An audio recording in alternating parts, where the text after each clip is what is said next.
तो अभी हम पढ़ने वाले हैं क्लास 11th का एक्सरसाइज 1.2। तो सबसे पहले हम बात करेंगे एक्सरसाइज 1.2 के मेन पॉइंट्स की।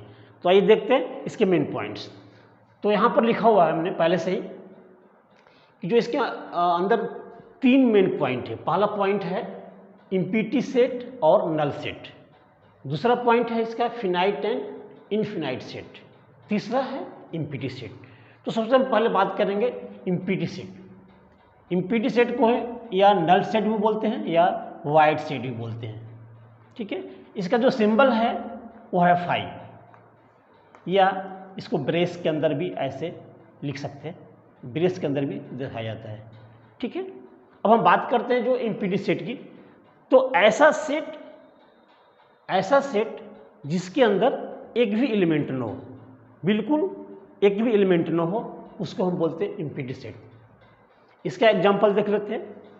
इसका एग्जाम्पल है तो एक है कि आप ये सोलर पिक्चर है, आपने देखा होगा या सुना होगा कि सोलर पिक्चर में जो अंग्रेजों का जेलर है वो अपने सैनिकों से बोलता है कि सैनिक आधे लेफ्ट में जाओ और आधे राइट में जाओ, बाकी जो सैनिक बच्चे वो मेरे पीछे आओ। इस तरह से बोलकर जब जेलर आगे जाता है और आगे जाकर देखता है पीछे मुड़ करके, तो उसके पास एक भी सैनिक नहीं होते हैं। तो इस तरह से इम्पीडी सेट हो जाता है वो। और अगर ऐसे बात करें हम सेट बिल्डर में लिखें तो जैसे एक सेट है A equal to X such that X greater than, यहाँ पर लिख सकते हैं जो 1 एक्स जो है ग्रेटर देन 1 और लेस देन 2। यहाँ पर जो हो गया लेस देन 2 और ग्रेटर देन 1। तो यहाँ पर एक जो यहाँ और एक्स जो है बिलोंग करता है नेचुरल नंबर से, ठीक है। यहाँ पर देखिए एक्स जो है नेचुरल नंबर है और एक्स की वैल्यू क्या है, 1 से बड़ा है और 2 से छोटा है। तो इस केस में यहाँ पर एक भी नंबर नहीं आएगा, 1 से बड़ा और 2 से छोटा एक भी नेचुरल नंबर नहीं होगा, इसीलिए यहाँ पर क्या होगा, इम्पीडी सेट होगा। तो आप समझ गए इम्पीडी सेट क्या है। इसके बाद हम बात करेंगे फिनाइट सेट। फिनाइट सेट देखिए है यहाँ पर। तो फिनाइट सेट क्या है, फिनाइट एंड इनफिनाइट दो होते हैं, इसके अंदर दो है फिनाइट और इनफिनाइट। तो फिनाइट में क्या है कि जो ऐसा सेट जिसका जो एलिमेंट होगा, नंबर ऑफ एलिमेंट जो होंगे काउंटेबल होंगे या डिफाइन होंगे, डिफिनिट होंगे। नंबर ऑफ एलिमेंट्स डिफिनिट होंगे या डिफाइन होंगे, उसको हम बोलेंगे फिनाइट, अदरवाइज इनफिनाइट। अगर एग्जाम्पल की बात करें हम तो मान लीजिए ए है, ए के अंतर्गत हो गया 1 2 3 4, ये हम 5 नंबर लिख दिया मैंने, 4 नंबर। तो देखिए यहाँ 4 नंबर है, डिफिनिट है, तो हो गया फिनाइट। अगर दूसरा जो मेरा सेट बी है, इसको लिख देते हैं हम 1 2 3 डॉट डॉट डॉट डॉट। ये तो है नेचुरल नंबर बट हमने डॉट लगा दिया है, तो इसमें काउंटेबल नहीं होगा, कहाँ तक जाएगा पता नहीं है, अनलिमिटेड है। इस केस में इसको हम बोलेंगे इनफिनाइट सेट। और जब काउंटेबल है, इस 1 2 3 4 काउंटेबल है, अगर काउंटेबल है तो उस केस में फिनाइट, अदरवाइज इनफिनाइट। जहाँ पर काउंटेबल नहीं है, यहाँ पर देखिए काउंटेबल नहीं हो रहा है तो natural number, but dot dot लगा देने से ही हो गया कि इसकी अनलिमिटेड है, कहाँ पर लिमिट जाएगी कोई पता नहीं है। इस केस में इसको हम बोलेंगे इनफिनाइट, ठीक है। तो यहाँ पर फिनाइट समझ गए और इनफिनाइट। इसके बाद हम बात करेंगे जो तीसरा पॉइंट है। तीसरा पॉइंट क्या है, इक्वल सेट। तो ऐसा सेट जिसके दोनों एलिमेंट, ऐसा दो, अगर दो ऐसा सेट है, मान लीजिए सेट ये है, इसके अंदर एलिमेंट जो है 1 2 3 है, और जो बी सेट है इसका एलिमेंट हो गया 3 2 1। ऐसा दो सेट जिसके दोनों एलिमेंट सेम हो, उसको हम बोलते हैं इक्वल सेट। तो ध्यान रखिए इस बात को कि दोनों एलिमेंट, दोनों जो सेट है उसके एलिमेंट्स होंगे सेम होने चाहिए, इसको बोलेंगे हम इक्वल सेट, ठीक है। तो इस तरह से आपको यहाँ पर हमने बताया empty set, finite set, infinite set और इक्वल सेट। तो इसी के आधार पर ये जो पॉइंट बताया है मैंने, इसी के आधार पर जो एक्सरसाइज 1.2 के जो भी क्वेश्चंस हैं इसी के आधार पर हम करेंगे। बस अब जो हमने समझाया है इसको याद रखना है। अब देखिए आगे हम 1.2 का जो क्वेश्चन है एक्सरसाइज का वो करते हैं। अब हम देखते हैं एक्सरसाइज 1.2 का क्वेश्चन नंबर 1। तो यहाँ पर जो है क्वेश्चन नंबर 1 है, which of the following are example of the null set. Null set बताना है आपको कि नल सेट का कौन सा इसमें एग्जाम्पल है। तो नल सेट हम पहले बता चुके हैं कि नल सेट क्या होता है। नल सेट वह सेट है जिसके अंतर्गत कोई भी एलिमेंट नहीं होना चाहिए, कोई भी एलिमेंट नहीं होगा उसको बोलते हैं नल सेट। तो आप देखिए क्वेश्चन फर्स्ट है, set of odd natural numbers divided by 2। Odd natural number, तो नेचुरल नंबर कौन से होते हैं? ऑड। यहाँ बता रहा ऑड नेचुरल नंबर, जैसे 3 हो गया, 5, 7 डॉट। तो ये कह रहा है कि 2 से डिविजिबल होना चाहिए। 2 से डिविजिबल देखिए कौन सा है, कोई भी ऐसा नंबर नहीं है जो 2 से डिवाइड हो सकता है। ठीक है, तो इसका मतलब ये है इसके अंतर्गत कोई भी नंबर नहीं है, तो उसको बोलेंगे नल सेट। ये हो जाएगा नल सेट। ठीक है, अब आगे जो नेक्स्ट क्वेश्चन है उसको देखते हैं। इसमें है set of even prime number. Prime number, तो प्राइम नंबर कौन से हमारे होते हैं? 2, 3, 5, 7, ये है प्राइम नंबर होते हैं जो किसी से कटते नहीं है, खुद से कटते हैं। तो इसमें है इवन प्राइम नंबर। तो इवन जो है इवन प्राइम नंबर, तो यहाँ पर क्या है? 2 जो है इवन भी है और प्राइम नंबर भी है। तो इसका मतलब इसमें इन नंबर है, 2 जो है इसमें है, इवन है, प्राइम नंबर भी है, इवन भी है। तो इसके अंतर्गत एक नंबर है, तो ये नल सेट नहीं होगा, this is not null set. इसके बाद हम बात करेंगे क्वेश्चन थर्ड की। तो यहाँ पर है x such that x is a natural number less than 5 and greater than 7। मतलब जो ये कह रहा है कि 5 से छोटा और 7 से बड़ा, 7 से बड़ा और 5 से छोटा। तो बताइए ऐसा कोई नंबर होगा जो 5 से छोटा हो जाएगा और 7 से बड़ा हो जाएगा? तो ऐसा कोई पॉसिबल नहीं है, कोई सा भी नंबर नहीं होगा जो इस कंडीशन को फॉलो करेगा। इसका मतलब है ये भी हो गया आपका नल सेट। इसके अंतर्गत एक भी डिजिट नंबर नहीं होगा, एक भी नंबर नहीं होगा, इसीलिए हो गया नल सेट ये भी।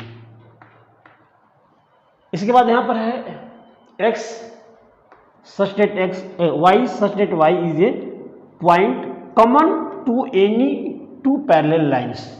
common to any parallel line, देखो 2 पैरेलल लाइन है, इसके ऊपर कोई पॉइंट है जो कॉमन हो सकता है।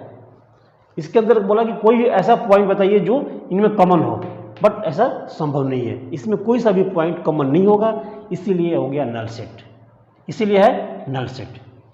ठीक है, तो आगे आप बात करते हैं नेक्स्ट क्वेश्चन 2 की। तो चलिए, तो क्वेश्चन नंबर 2 है, इसके अंतर्गत लिखा हुआ है which of the following sets are finite और इनफिनाइट। फिनाइट और इनफिनाइट आपको बताया था बेसिक में ही कि कौन से होते हैं। जो नंबर काउंटेबल होंगे उसको बोलेंगे फिनाइट, अगर काउंटेबल नंबर नहीं है वो होगा इनफिनाइट। तो बस उसी को ध्यान देना आपको, ज़्यादा इसमें कुछ नहीं है, सिर्फ ध्यान देना है कौन से काउंटेबल है। जो काउंटेबल होगा वो होगा फिनाइट, अदरवाइज इनफिनाइट। पहला क्वेश्चन है the set of months of year. जो साल का मंथ है क्या है? फिनाइट है, इनफिनाइट है, ये काउंटेबल है, तो इसका मतलब ये फिनाइट हो गया,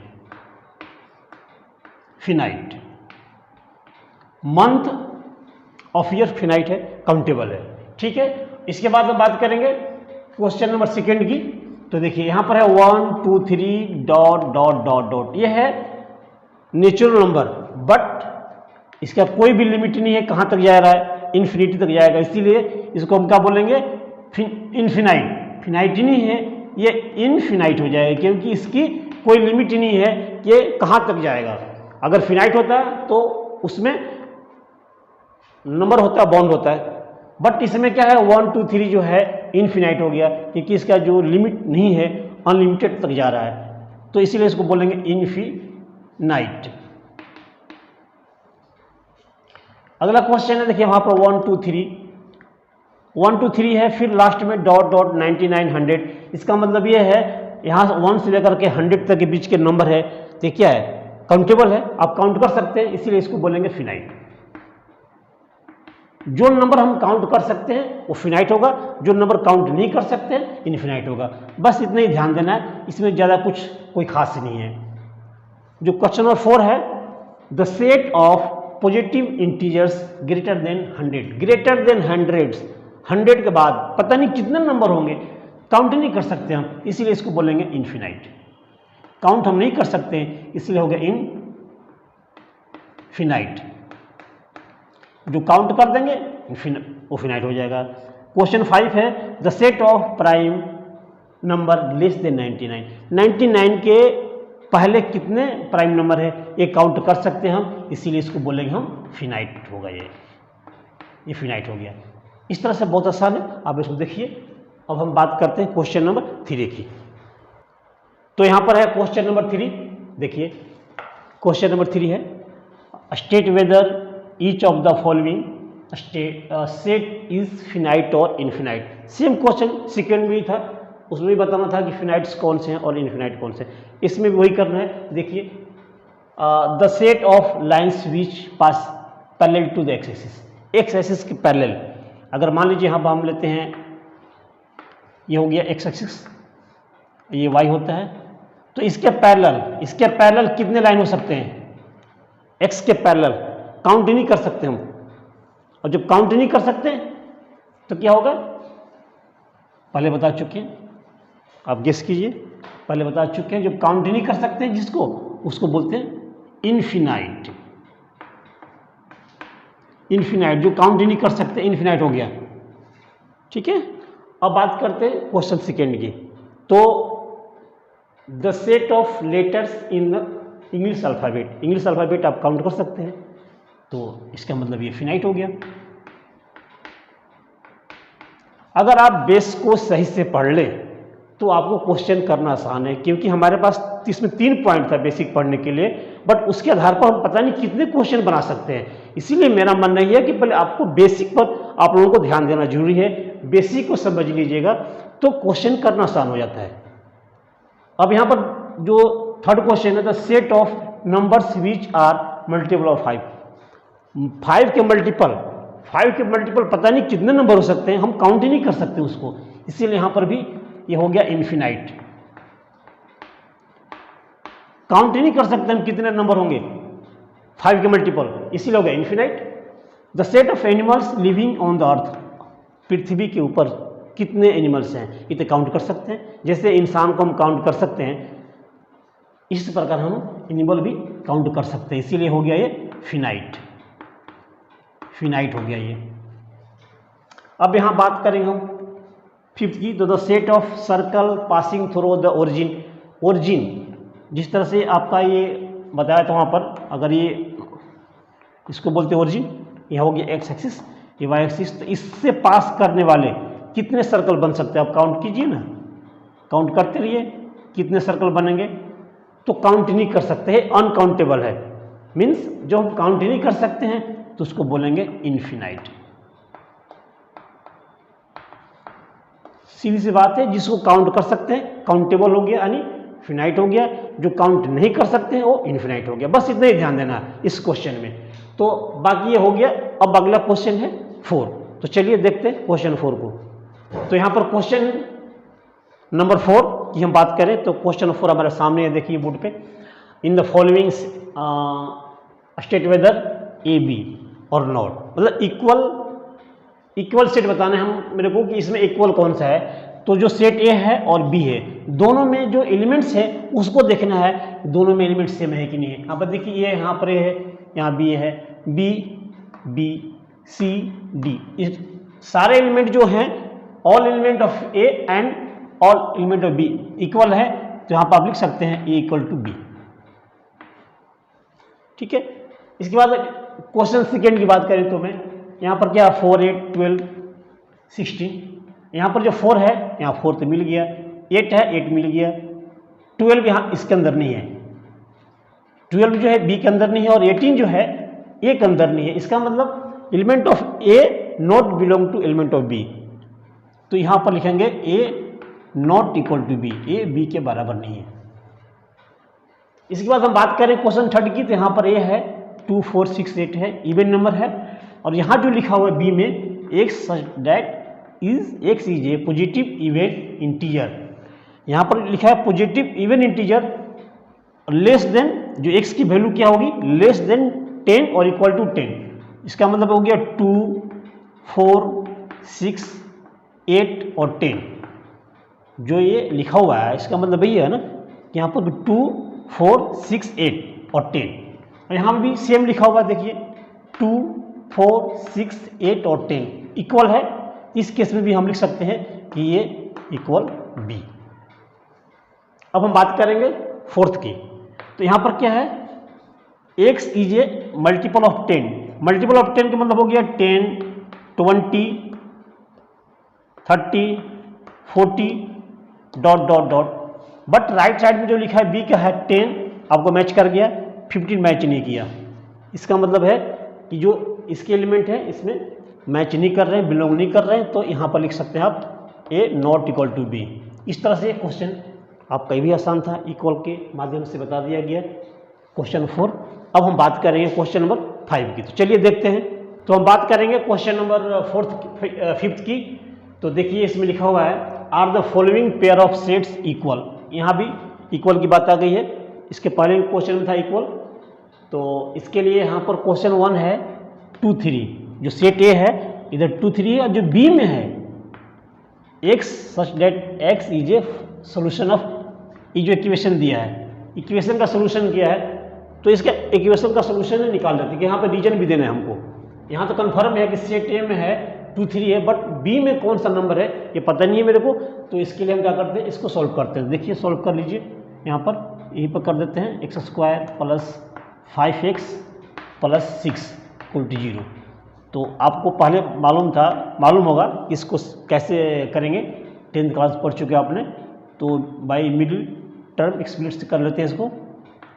हो जाएगा यहाँ पर 3x plus 2x plus 6 equal to 0, यहाँ पर कॉमन ले लेते हैं x का, x प्लस 3, और यहाँ पर हम जब कॉमन लेंगे 2 का, तो x प्लस 3 इक्वल टू 0, तो यहाँ पर ब्रैकेट हो गया अपना x प्लस 2, फैक्टर बन गया इसका x प्लस 3 इक्वल टू 0, तो यहाँ पर x प्लस 2 इक्वल टू 0 और या x plus 3 equal to 0, x बराबर हो गया -2 और यहाँ x बराबर हो गया -3।